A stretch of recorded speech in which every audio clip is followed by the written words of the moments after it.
করোনাকালীন চট্টগ্রামের বিভিন্ন হসপিটাল ঘুরে এসে রিপোর্ট করেছেন ইপ্লাস টিভির বিভাগীয় প্রধান জনাব রেজাউল হাসান কায়সার।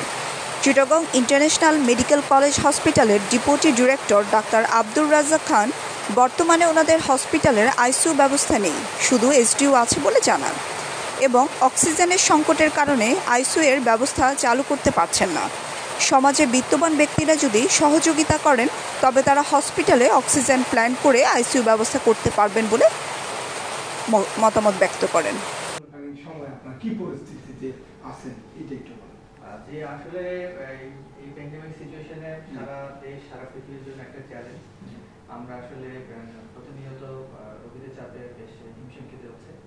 স্পেশালি আমার কাছে এখন মনে হচ্ছে যে আইসিইউ এবং যে এসডিইউ চাপ, রোগীদের চাপ, সেই তুলনায় আসলে এসডিইউ সাপোর্ট আমাদের অতটা আমরা দিতে পারছি না, এবং সাথে সাথে এই এসডিইউ রোগীদেরকে আমাদেরকে জেনারেল চিকিৎসা করতে হচ্ছে। এর সাথে আমার কাছে যেটা সবচেয়ে বেশি চ্যালেঞ্জ মনে হচ্ছে, আমাদের কর্মচারী, কর্মকর্তা এবং ডাক্তার সহ নার্সের একটা বড় অংশ কিন্তু কোভিডে নিজেরা আক্রান্ত হয়ে যাচ্ছে। তো সেসব জায়গাতে আমরা জনগণের যে সাপোর্ট দিব, আমরা যে চিকিৎসক নার্সদের যে স্বল্পতা, সেক্ষেত্রে কাজ অনুভব করছি। সাথে সাথে অক্সিজেন, আমরা প্রতিনিয়ত আসলে অক্সিজেনের একটা প্রেশারে থাকছি, কারণ অক্সিজেনের, আর আপনারা জানেন যে এখানে মিনিট খানেকের ব্যবধানে যদি আমি অক্সিজেনের সাপ্লাই চেইন কোনো রকম ভাবে ব্রেকডাউন হয়, তখন কিন্তু একটা বড় অংশের রোগী কিন্তু এখানে নাশ করে। তো জি, এখন বর্তমানে যে আপনারা আইসিইউতে মানে যদি কোনো সমস্যা হয়ে থাকে তাহলে আপনারা কিছু করার কিছু থাকতেছে না, কোনো কিছু করার আমাদের এখানে যে 90 পেশেন্ট আছে, আসলে 90 পেশেন্টের কভার দেওয়ার জন্য মিনিমাম আপনাকে 20 থেকে 30 টা এসডিইউ যদি আমাদের সাপোর্ট না থাকে, কারণ এই রোগীদের ভিতরে একটা অংশ কিন্তু ভালো হবে, একটা অংশ খারাপ হয়ে যাবে। তো ভালোদেরকে তো আমরা ডিসচার্জ দিয়ে দিব, কিন্তু যাদেরকে এটা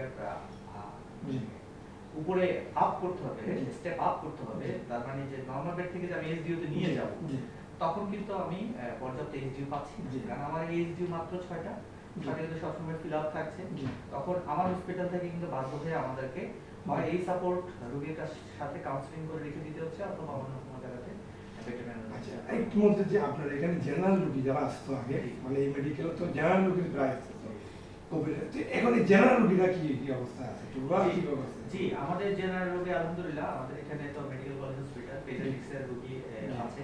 তো পেডিয়াট্রিক্সের এখানে আসলে ওরকম কোভিডের জন্য আলাদাভাবে ব্যবস্থা নেই, তবে গাইনি অ্যান্ড অফ তাদের নরমাল চিকিৎসা সেবাগুলো আছে। কিন্তু কোভিডে আক্রান্ত হয়ে যদি কোনো প্রেগন্যান্সি এখানে আসে, তাহলে তাদের জন্য আমাদের এখানে একটা ইউনিট চালু করার আছে, পেটো ম্যাটারনাল ইউনিট বলে। তো ওই জায়গাতে তারা আমরা একটা বিশেষ এরিয়াতে তাদেরকে রাখি, সেক্ষেত্রে আমাদের আইসোলেশনের ডক্টররা রাউন্ড দেন, এর সাথে দিনে একবার আমাদের গাইনি অ্যান্ড অফের ডাক্তাররা তাদেরকে চিকিৎসা সেবা দিয়ে আসছে। আর এখানে ইমার্জেন্সি সার্জারি আমাদের চালু আছে সার্জারি ডিপার্টমেন্টে, কিন্তু যেসব হচ্ছে ইলেকটিভ সার্জারি, যেগুলো হয়তো এই মুহূর্তে না করলেই নয়, তাদের ক্ষেত্রে যদি করোনার উপসর্গ থাকে, তাহলে তাদেরকে আমরা টেস্ট করে যদি পজিটিভ আসে, তাদেরকে আমরা কাউন্সেলিং করে পাঠিয়ে দিই যে আপনারা এখন বাসায় থাকেন, এটা এই মুহূর্তে আপনার জন্য জীবনের কোনো ঝুঁকি করবে না, পরবর্তী সময় আপনার সাইন সিম্পটম চলে গেলে আপনি এসে আমাদেরকে সেটা করে দেবেন। তার মানে হচ্ছে নরমাল চিকিৎসা সেবার ক্ষেত্রে কিন্তু আমরা প্রতিটাই আগে যে সেবাটা ছিল টোটালটা কিন্তু অব্যাহত আছে। তবে ওইসব জায়গাতে আমি দেখলাম যে করোনা ছাড়া অন্য রোগীদের ক্ষেত্রে কিন্তু চাপ আমাদের একটু কম, কারণ ওই বেডগুলো কিন্তু ফাঁকা থাকে। অন্য রোগীগুলো এখন মোটামুটি কম আছে, কিন্তু যে মানে এখন বর্তমান কোভিডের রোগীটা বেশি, মানে অন্য রোগীরা মোটামুটি অন্য সমস্যা চাপ কম, পেশেন্ট আমাদের বেড ফাঁকাও থাকতেছে। এরা নিশ্চয় কোভিডের কারণে কেউ না আসার কারণে হয়, এটা একটা কারণ হতে পারে যে এই মুহূর্তে খুব বেশি সমস্যা ছাড়া কেউ ঘর থেকে বের হচ্ছে না, লকডাউন আছে গভর্নমেন্টে, এইটা একটা কারণ। আর আরেকটা যেটা হচ্ছে কোভিড উপসর্গ নিয়ে যদি অন্য কোনো ডিজিজে থাকে, তারা তো আসলে সরাসরি আইসোলেশন ওয়ার্ডেই যাচ্ছে, কোনো ওয়ার্ডে তখন কাজ করছে না। আর সাথে সাথে আমি যেটা বলবো যে মানুষের ভিতরে তো আসলে সচেতনতা বেড়েছে, একটা কারণ গভর্নমেন্টের উদ্যোগের কারণে তারা, আমি মনে করছি যে খুব বেশি ইমার্জেন্সি ছাড়া আসলে বের হচ্ছে। আপনারা এখন যেখানে আইফ্লু মেশিন আপনাদের কয়টা আছে? আমাদের এই মুহূর্তে 3টা আছে। এখন তো বাড়ানো সম্ভব না, কারণ বাড়ালে আপনি এখানে আমি হয়তো যেটা যদি আমার এখানে অক্সিজেন সাপোর্টের সিস্টেমে কোনো প্রবলেম না হতো, তাহলে হয়তো আমরা এটা ইমিডিয়েট আরো বাড়ানো তো সম্ভব না, বাড়ালে লাভ কি? এই কারণে আমাদের এটা বিকল্প আমাদের বাইপ্যাপ মেশিন কিন্তু ঠিক আছে, হ্যাঁ, কিন্তু হাইফ্লোনের জন্য একটা বাড়াতে গেলেই আমাদের অক্সিজেন সংকট হয়ে যাবে। মোটামুটি আপনার তিনটা দিয়ে কভার দিয়েছেন, মানে জিওতে রেখে মোটামুটি মানে আইসোলেশন রেখে মোটামুটি আপনারা প্রাইমারি কন্ট্রোলে দিয়েছেন। তো মোটামুটি আইসোলেশনে তো মোটামুটি মানুষ কিছুটা সুস্থ দিকে যেতেছে। হ্যাঁ, আমাদের এখানে আলহামদুলিল্লাহ এখানে আমাদের ডেথ রেটের হার অনেক কম আলহামদুলিল্লাহ। আপনার এখানে যেমন এই পর্যন্ত আমাদের অ্যারাউন্ড 1800 মতো রোগী ভর্তি হয়েছে। তার ভিতরে আমাদের সর্বসাকুল্যে ঠিক এক্সাক্ট ফিগার আপনাকে বলতে পারবো না, মৃত্যু সম্ভবত 20 থেকে 25। তার বাকি রোগীগুলোর একটা অংশ, অল্প কিছু অংশ যারা এখান থেকে আসলে এসডিও বা আইসিইউর জন্য চলে যেতে হয়েছে, আর বেশিরভাগই কিন্তু এখানে আলহামদুলিল্লাহ ভালো হয়ে গেছে। তো যাক, আপনারা এখন এখানে তো নরমাল যে অপারেশনগুলো যে আগে করতেন ওগুলো তো এখন মোটামুটি চালু আছে, ওগুলো মোটামুটি চালু আছে। কোভিডের জন্য কোনো ওগুলো বন্ধ না, কোনো সাপোর্ট, আমার কোনো চিকিৎসা সেবা আমরা বন্ধ রাখি। আর ডাক্তাররা কি নিয়মিত যারা আসতো এরাকে নিয়মিত আসতো? জি জি জি, আলহামদুলিল্লাহ, আল্লাহর অশেষ মেহেরবানি, আমাদের ডাক্তাররা সকলেই, ডাক্তার, নার্স, স্টাফ সকলেই আসছেন।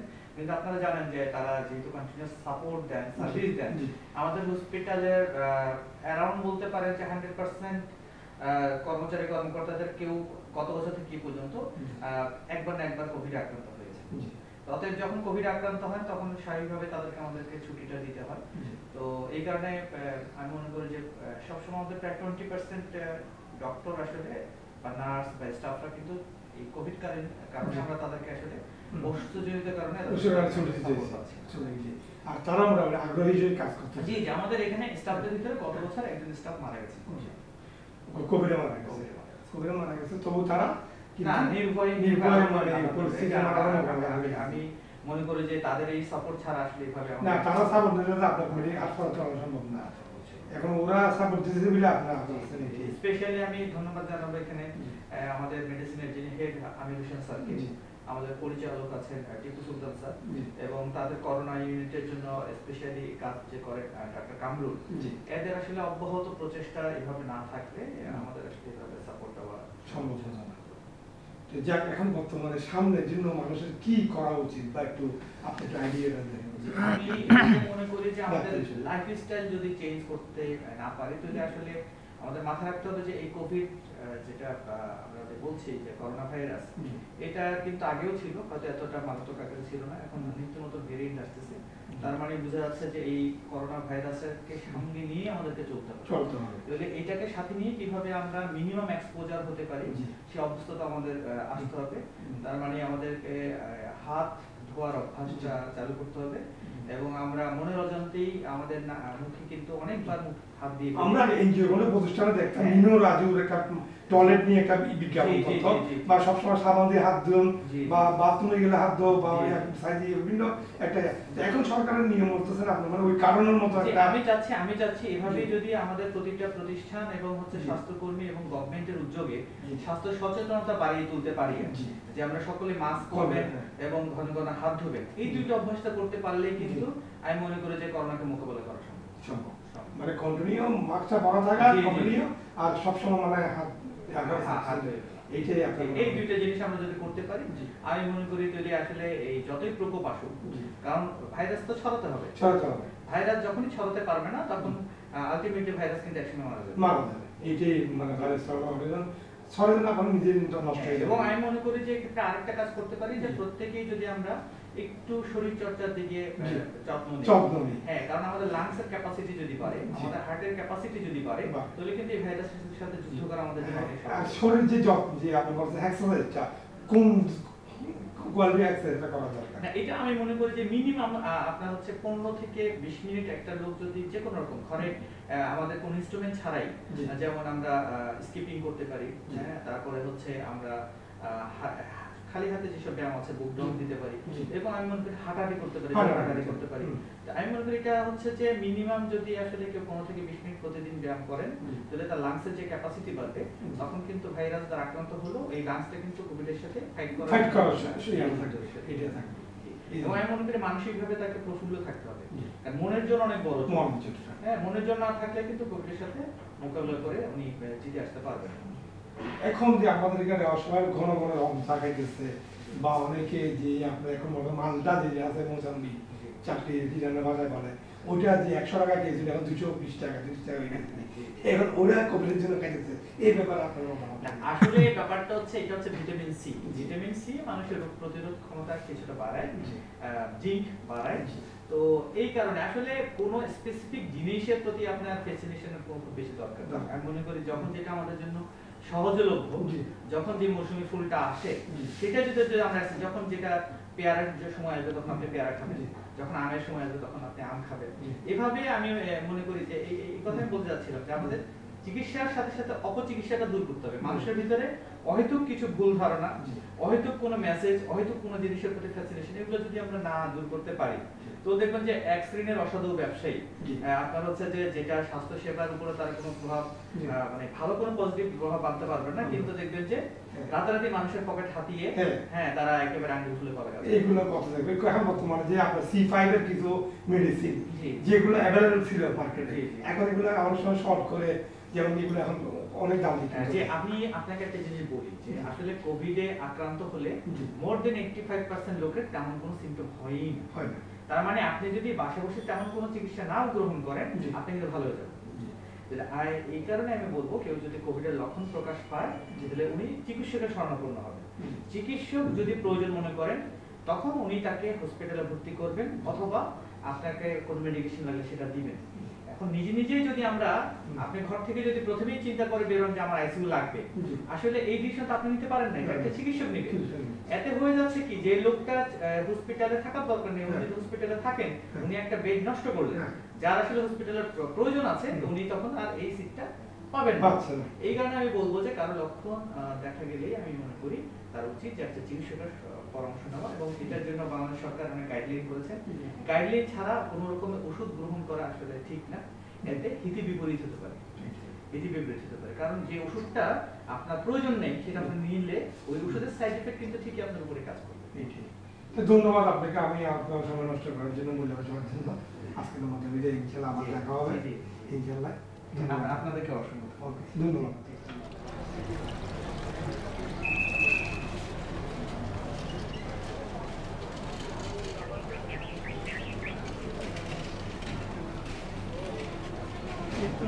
क्या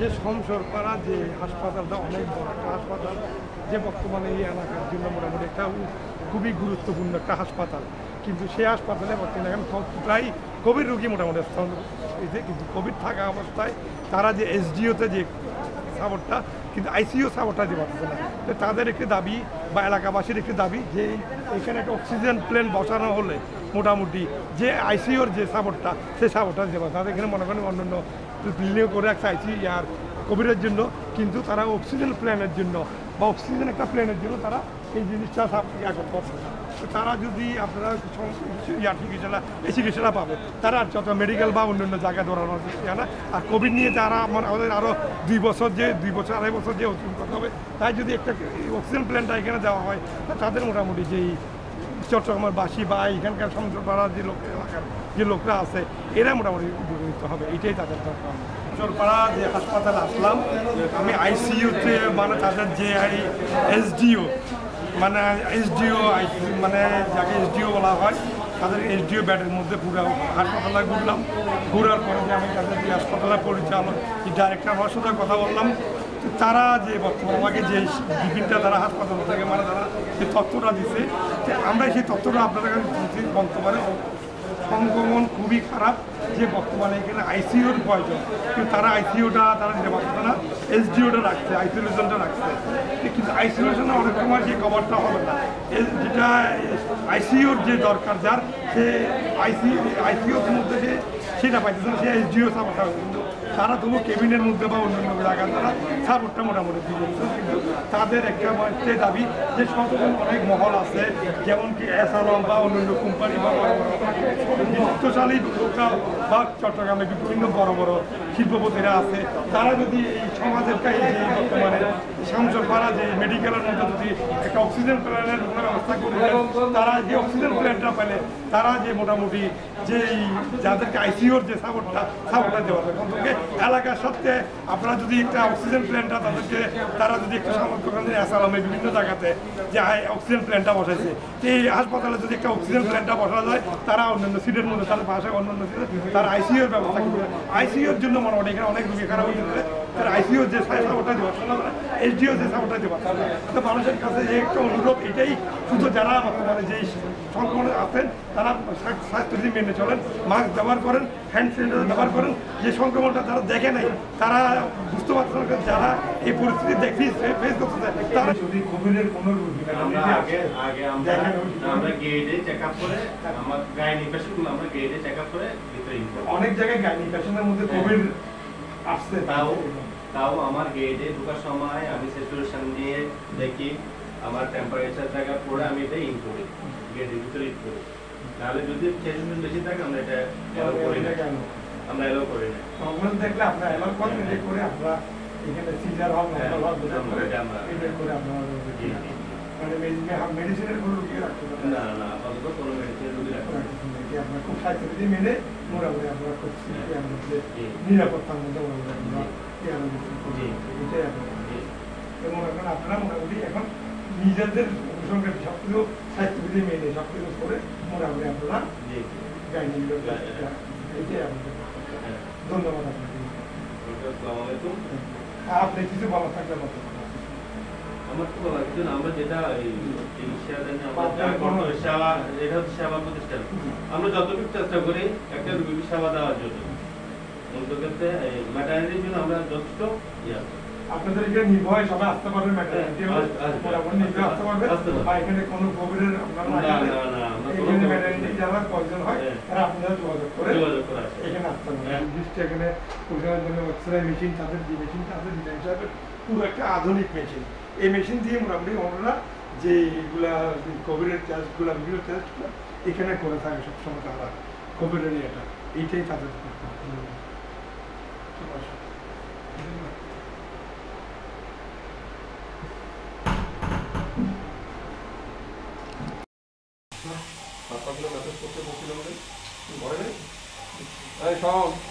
তোমাকে আমি সকালে বললাম না হাতগুলো মেসেজ করার জন্য পারগুলো আপনি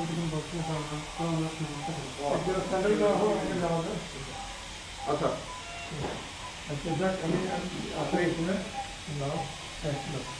আমি এখন বর্তমানে আমার বন্ধু, খুব ক্লোজ বন্ধু যে এই হাসপাতালের মালিক, আমার খুব ক্লোজ বন্ধু, ওনার কাছে একটু জিজ্ঞেস করছি মানে বর্তমানে এসজিওর অবস্থাটা কেমন। হ্যাঁ বলেন একটু। স্যার ভাই ধন্যবাদ। আমাদের এই প্রতিষ্ঠান ছোট্ট আকারে আমরা শুরু করেছি। এই যে দেখতে পাচ্ছেন এখানে high flow machine monitor, high flow machine monitor, central oxygen line. তো আমরা আমাদের সাধ্যমতো চেষ্টা করছি রোগীদেরকে সাপোর্ট দেওয়ার জন্য। যেমন আমাদের এই বাবু, উনি রাঙ্গামাটি থেকে আসছেন, উনি আমাদের কাছে যেদিন আসছেন সেদিন ওনার অক্সিজেন লেভেল ছিল অনলি 35%।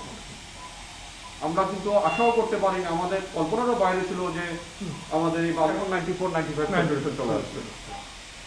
তবে আমাদের সবচেয়ে এখানে বড় যে সাহসটা সেটা হলো আমাদের সবাই স্টাফরা আমরা সবসময় যানবাহন দিয়ে চেষ্টা করি, মানে আন্তরিকভাবে চেষ্টা করি রোগীদেরকে সার্ভিস দেওয়ার। এই কাজ করতেছেন, এই ব্যাপারে আপনার মনোভাবটা বলেন, কেমন লাগছে এই কাজটা করতে গিয়ে, যে এতগুলো রুটির মধ্যে আপনি একা তাদেরকে খাবার দিয়েছেন, কি তো আপনার কেমন লাগছে বলেন? মানুষের জন্য কিছু করতে পারা তো ভালো, এই যে মানুষের পাশে দাঁড়াতে পারছি, মানুষের পাশে থাকতে পারতেছি, এটা অনেক বড় একটা জিনিস। নিজেকে খুব ধন্য মনে হচ্ছে কাজগুলো করতে। যে এই কম পিরিয়ডে অনেকে এইসব এগুলো অনেক দূরে থাকে, যে আপনি একজন মনে করেন নিজে এদের পাশে মোটামুটি দাঁড়িয়ে যে এদের সেবাটা দিতেছেন, এটা তো অনেক একটা মহা একটা কাজ, এটা নিজেকে অনেক ত্যাগ স্বীকার করে আসছেন। এই ব্যাপারে আমরা মনে করতে পারি কেমন লাগছে বলেন? ভালো লাগছে, অনেক ভালো। আপনি কতক্ষণ সার্ভিসটা তাদেরকে দেন, নিয়ে থাকেন এখানে? আমি লোকালয় বলতে অক্সিজেন এলাকা, আশেপাশে যেসব এলাকা আছে সেসব মানুষকে নিয়ে আমাদের এই প্রতিষ্ঠান। এবং বর্তমান কোভিড সময়ে যে সময়টা যাচ্ছে, এবারের কোভিডে ডেল্টা ভ্যারিয়েন্টে সাধারণ মানুষজনও বেশি অ্যাফেক্টেড হচ্ছে এবং অনেক পরিবার আছে যারা নিম্নবিত্ত, মধ্যবিত্ত এবং কিছু আছে উচ্চবিত্ত। তবে নিম্নবিত্ত, মধ্যবিত্ত সংখ্যা খুব বেশি। এবং আমাদের এই যে অক্সিজেন এরিয়ার যেসব মানুষ আছে তারা সবাই কিন্তু নিম্নবিত্ত এবং মধ্যবিত্ত। এবং কোভিডের চিকিৎসার ব্যয়ভার এখন যে পরিমাণে চলে গেছে, এখানে আসলে মানবিকতা না দেখে কোনো উপায় নেই। আমরা যদি শুধুমাত্র আমাদের লাভের কথাটা চিন্তা করি তাহলে চিকিৎসা দেওয়া সম্ভব না।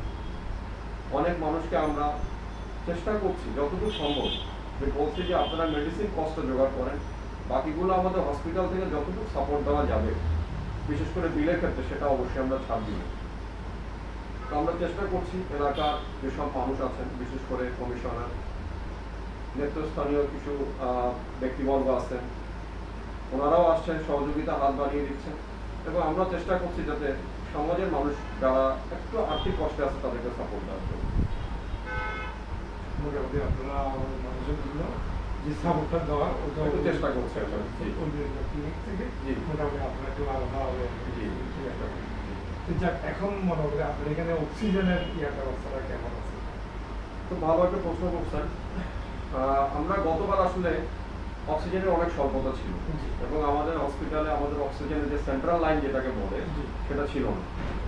তবে এবার আমরা মাস 4 আগেই, অর্থাৎ এই ডেল্টা ভ্যারিয়েন্ট শুরু হওয়ার আগেই আমরা সেন্ট্রাল লাইন করে ফেলছি। প্রত্যেকটা কেবিনে আমাদের এখানে 12টা-13টা কেবিন আছে, প্রত্যেকটা কেবিনে আমাদের সেন্ট্রাল লাইন আছে এবং আমরা 4টা বেডের একটা এসডিউ করেছি, যেখানে আমাদের 2 থেকে 3টা হাইফ্লো মেশিনও আছে।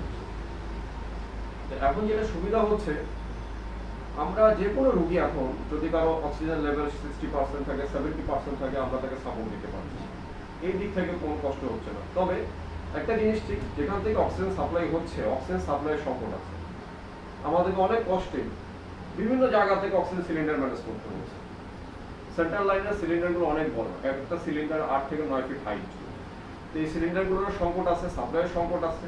তো তারপর আমরা 2-3টা কোম্পানি থেকে যেভাবে পারি চেষ্টা করছি ম্যানেজ করার। আপনারা মনে করেন ইনভেস্টটা বেশি করছেন, মানে ডাবল রাখতে হবে, যে রাখতে হবে, না হলে তো এমার্জেন্সি দিলে ডাবল রাখতে। আমরা সব সময় আমাদের একটা আলাদা একটা ইনভেস্ট করতে হচ্ছে, কারণ সেন্ট্রাল লাইনে আসলে খরচ বেশি, অনেক খরচ বেশি। এখন বর্তমানে যে কোভিডের যে পরিস্থিতি, এখন বর্তমানে এই মেডিকেলদের ডাক্তার যে আমরা ওষুধ মেডিসিন গুলো খুব কস্টলি, এই ব্যাপারে আপনার মতামত? হ্যাঁ, কস্টলি। আমরা একটা জিনিস হলো কি, মেডিসিন কস্টলি যদি আমরা বলি তাহলে বলতে হয় যে সবচেয়ে যেটা এখন বেশি কস্টলি মেডিসিন সেটা হলো রেমডেসিভির, যেটা একটা আপনার ইনজেকশন 2200 টাকা করে। তবে হ্যাঁ, সুখের বিষয় হলো আগে এটা প্রথম সময় 5500 টাকা ছিল। কোম্পানিরা খুব ভালো একটা কাজ করেছে, যেহেতু সাপ্লাই বেড়েছে, অনেক কোম্পানি প্রস্তুত করছে, এখন এটার কস্ট 2200 টাকা। ওইটা আমাদের 6টা ইনজেকশন দিতে হবে। তো 6টা ইনজেকশনে কিন্তু তাহলে আপনার 13,200 টাকা চলে যাবে। এর সাথে কিছু অ্যান্টিবায়োটিক আমাদেরকে ইউজ করতে হয় লাংসের ইনফেকশনটাকে কাভার দেওয়ার জন্য। এই অ্যান্টিবায়োটিকগুলো ডিপেন্ড করে কনসালটেন্ট টু কনসালটেন্ট, অর্থাৎ কোনো কনসালটেন্ট মনে করে যে আমি এই অ্যান্টিবায়োটিকটা ইউজ করবো, কোনো কনসালটেন্ট মনে করে যে আমি দামিটা ইউজ করবো। তবে হ্যাঁ, যদি ভালো অ্যান্টিবায়োটিকগুলো ইউজ করা যায় প্রথম থেকে, তাহলে কিন্তু রুগীদের হাসপাতালে থাকার যে সময়টা, ব্যাপ্তিটা, এটা কিন্তু কমে যায়। যেমন আমরা অ্যান্টিবায়োটিক যেটা ইউজ করি, একটার নাম হচ্ছে মেরোপেনাম, একটার নাম হচ্ছে মক্সিভ্যাক্স, আর একটার নাম হচ্ছে আর্লি। 3টা ইনজেকশন যদি আমরা ইউজ করি এর সাথে রেমডেসিভির, তাহলে দেখা যাচ্ছে যে এই 4টার কস্ট 7 দিনে প্রায় 38 থেকে 40,000 টাকা চলে যাচ্ছে। তবে হ্যাঁ, এই ওষুধগুলো যদি প্রাথমিক স্টেজে ইউজ করা যায়, দেখা যাচ্ছে হসপিটালে যে থাকার যে সময়টা, এটা লেংদি হয় না। দেখা যাচ্ছে 5 থেকে 7 দিন বা 8 দিনে ভালো হয়ে যাচ্ছে। তবে এটা সাধারণ কেসের ক্ষেত্রে, খারাপ কেসের ক্ষেত্রে না। যেসব রোগী মনে করেন 30% বা 40% লাং ড্যামেজ নিয়ে আসতেছে, তাদের জন্য এটা প্রযোজ্য। হ্যাঁ, তারা কিন্তু 5 থেকে 7 দিনে ভালো হয়ে যাবে। কিন্তু আমরা যদি ওই 30-40% লাংস যাদের ইনফেকশন হয়ে গেছে বা ড্যামেজ হয়ে গেছে, তাদেরকে যদি আমরা একটু কম দামি অ্যান্টিবায়োটিকে চলে যাই, দেখা যাচ্ছে তাদের ওই অ্যান্টিবায়োটিকগুলো অনেক ক্ষেত্রে রেসপন্সও করে না এবং রোগী ক্রমান্বয়ে খারাপের দিকে গেলে যেটা প্রবলেম সেটা হলো রোগীকে তখন হাই ফ্লোতে চলে যেতে হয়, এসডিইউতে আইসিইউতে সাপোর্ট লাগে। তো আমার কনসেপ্ট হচ্ছে যাদের 40% বা 50% পর্যন্ত লাং ড্যামেজ আছে, আমরা যদি প্রাথমিক স্টেজে একটু মেডিসিনের কস্টলি ইউজ করলেও যদি আমরা লিমিট করতে পারি, ইনফেকশনটাকে কন্ট্রোল করতে পারি এবং ড্যামেজটাকে যদি বন্ধ করতে পারি, তাহলে কিন্তু মেডিসিন কস্ট বেশি গেলেও হসপিটাল স্টে কিন্তু কমে যাচ্ছে, আইসিইউ স্টে হচ্ছে না, এসডিইউ স্টে হচ্ছে না। সেক্ষেত্রে কিন্তু রোগীদের জন্য বিশাল একটা সাশ্রয় হয়েছে। কিন্তু যে রোগী আপনার একবার এসডিইউ আইসিইউতে ঢুকে, এই রোগীগুলো কিন্তু এসডিইউ আইসিইউতে কমপক্ষে 12 দিন, 14 দিন, 15 দিন, 17 দিন থাকতেছে এবং এসডিইউ আইসিইউ রোগী রিকভারি খুবই স্লো। দেখা যায় হয়তো 10% কেস রিকভার করে আসতে পারে, 10% কেস রিকভার করে আসতে পারে, 90% রোগী কিন্তু আইসিইউ থেকে ফিরে আসে।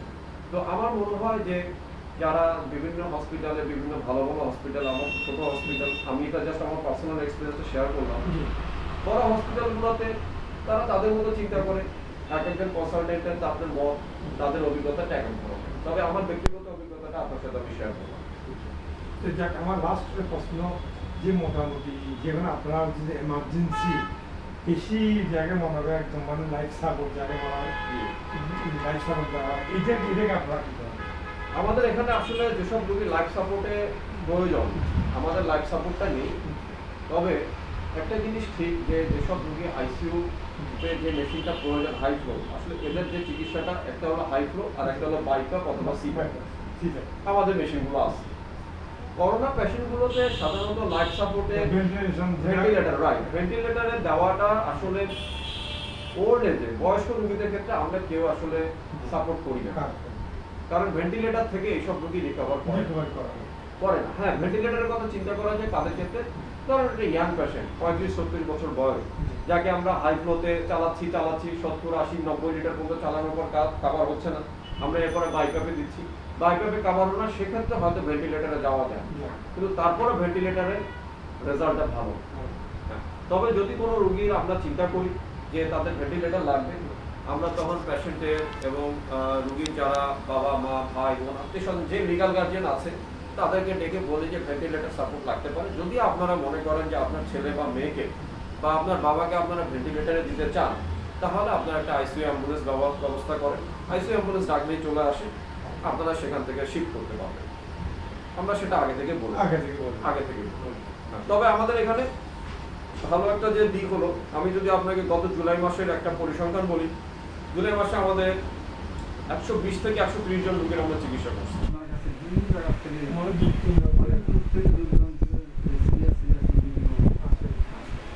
উনিও ওইভাবে সুরক্ষা মেনটেন করে আমাদের প্রতিদিন 500 টাকার উপরে সুরক্ষা মেনটেন করা। একটা রোগী আসলে তাকে নতুন একটা মাস্ক দেওয়া হয়, রোগীরা যেখানে শুবে সেখানে একটা নতুন টিস্যু দেওয়া হয়, বেড টিস্যু, একটা পলিথিন দেওয়া হয়।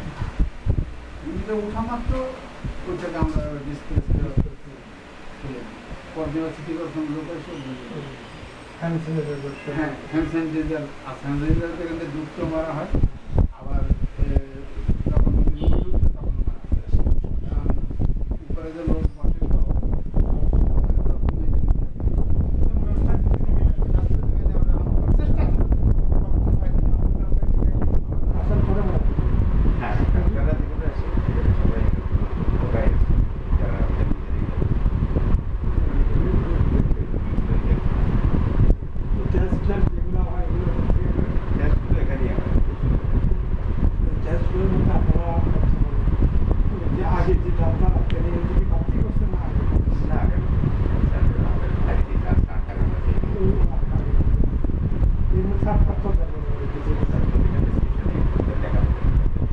কোভিডের কোনো